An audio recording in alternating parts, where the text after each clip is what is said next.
So-ke umuntu engamangali mhlazane ezithola eshawa i-heart attack noma eshawa i-stroke, as long as esadla inyama, ama-processed food, ngokunjalo dairy products, yabo.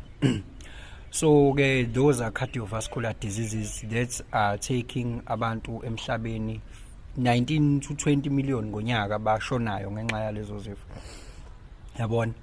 So it's because inyama, animal products, are the main source of lamafutha akuthiwa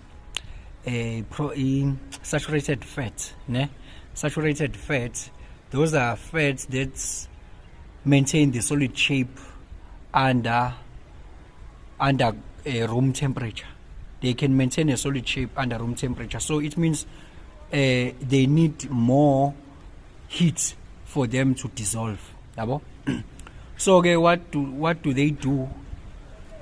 Explain lokho manje.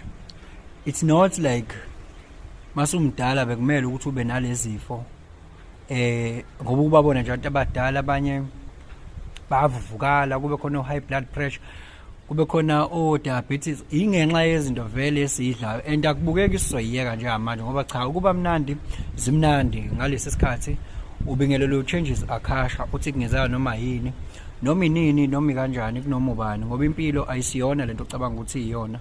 Possibilities are infinite in the universe. Your own consciousness is your own limitation. Kukude lapho sisuka khona futhi kukude lapho siya khona. Beka phansi umoya ungatatazeli, uyabona. Abona ke into eyenzakalayo la ile yokuthi isibindi, as much as udla lezi zinto lezi, lokhu nje constantly consuming these things engiyibalile, mithi isikakhulukazi nje makukhuluma ngenyama, mithi products, ama-VN, ama-voice, yini ama-vorce,